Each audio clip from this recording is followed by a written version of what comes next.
Hey gang, Chef Cutting here. I have an awesome new recipe. This is called the best meatloaf recipe. And of course, it is because I'm Chef Cutting and I'm from TotalRecipeSearch.com. So when you look for a recipe, you look no further. However, I'm going to show you how to make this step by step so you don't just have to read a recipe, but you actually have a real chef showing you how to do it. Take a look. So first thing we're going to do is we're going to take 2 pounds of 80-20 hamburger, or you can certainly give a combination of ground beef and ground turkey or ground venison depending on where you're at. You know, if you're a hunter and you like making your meatloaf like that, but I'm going to use 80-20. There we go. Very simple. And the next thing we're going to do is we're going to put in 2 eggs. 1, oh yeah, and 2. We add the eggs here because we want to put some moisture, and the eggs will also help bind the meatloaf. Makes meatloaf very smooth. Here we go. We've got our 1/4 cup of milk right there. And then we're going to go ahead and we're going to add a 1/2 cup of Italian breadcrumbs. Now, you can use any kind of breadcrumbs you want. I typically just buy the generic kind because breadcrumbs are breadcrumbs. But I mean, if you have a specific kind of breadcrumbs, I know some people like to use panko breadcrumbs, and that gives a different texture. Feel free to, but these are just seasoned breadcrumbs that I have in my kitchen. So put a 1/2 cup of that in there, and then I'm going to go ahead and put a 1/2 cup of plain breadcrumbs, and so that's a full cup of regular breadcrumbs, right? Now again, you can go ahead and put 2 cups of Italian breadcrumbs, 2 cups of regular breadcrumbs, whatever your your preference is. That's what it is. So put it in there and be happy with it because we're about to get busy. Now the recipe says a teaspoon, but I like to be generous with that. Booyah! There it is. I got my Italian seasoning in there and I'm good to go. And then I'm going to go ahead and put 1 tablespoon of freshly grated parsley. When I add the parsley, I love to use a rough chop on it because I like to feel the texture, but if you want to fine chop it, that's fine. I also use a little more than a tablespoon. I love fresh parsley. One point of reference, these are the stems. Try and keep away from having those in the chopped parsley. Put the stems out of the parsley before you do it because you don't want to put the stems in there because they're kind of stringy. So when you're eating the meatloaf and something's stringy in your mouth, there you go, now you know what it is. So then we're going to go ahead, we're going to go and move forward and put a 1/2 cup of freshly grated Parmesan cheese. It's not a problem with just an extra teaspoon or something, but definitely don't go overboard. And then the last part is a 1/2 cup of ketchup. So here I have my ketchup. Now you might see this is darker. My preference, I like using balsamic ketchup because it really adds a sweet flavor to it and kind of gets that vinegary flavor from ketchup out. But certainly you can use any kind of ketchup you want. Okay, here comes the fun part. The first thing we're going to do is we're going to go ahead and mix it all together because that's what meatloaf is. It's a mix all be all, isn't it? So we're going to go ahead and mix it all. Make sure everything gets mixed evenly. Now you want to use a spatula or a spoon or a fork. Feel free to do that. But me, I like getting my hands dirty. We go ahead and add a 1/2 cup of our awesome quick cooking oats.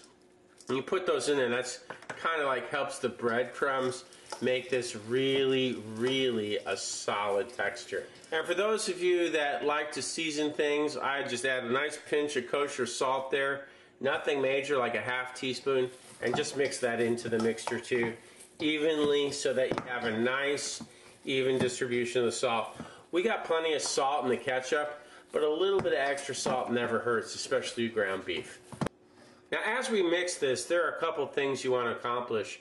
You can either put the ketchup on top of the meatloaf when we're finishing up the cooking process, or you can mix it in. I've chosen to mix it in, but I'm also going to use that balsamic ketchup just as a garnish on the top to really make it look awesome. Let's get that done now by placing this in a baking pan, and let's put it into a loaf pan so that we can really get a great meatloaf shape from it. And then let's make sure that our oven is preheated to 350 degrees, and get this in that oven as soon as we're done. Let's do this. Okay, what I've done here is I have a foil that I've placed in the pan, and I've actually coated it with a little bit of spray release, vegetable oil, canola oil, whatever you have in your possession.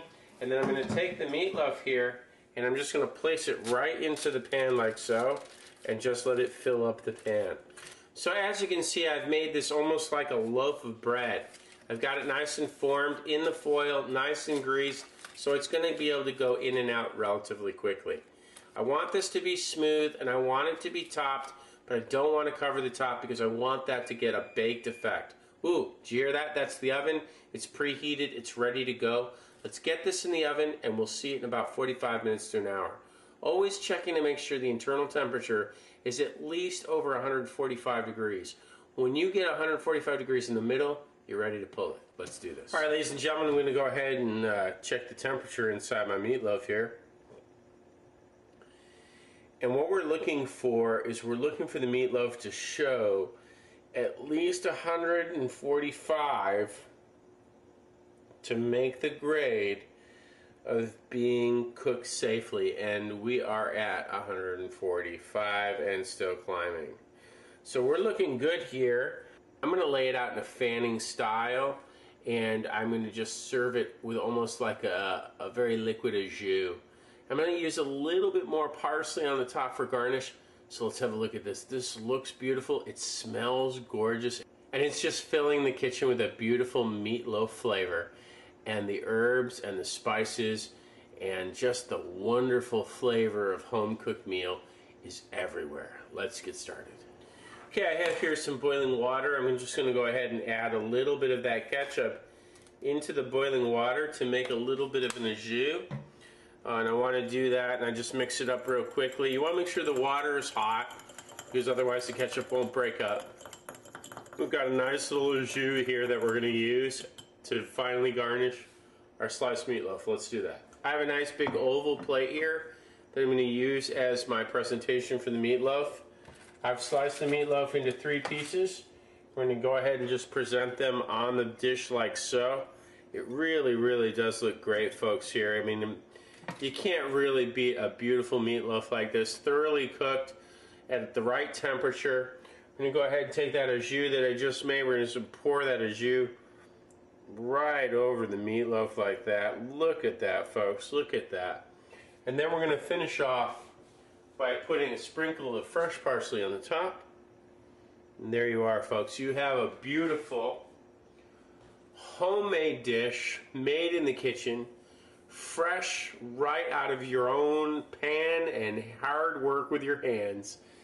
I can guarantee you people will dive into this meatloaf and say, this is just a beautiful dish. Ladies and gentlemen, I give you the absolute best meatloaf recipe you can find. Traditional meatloaf at its best. Bon appetit.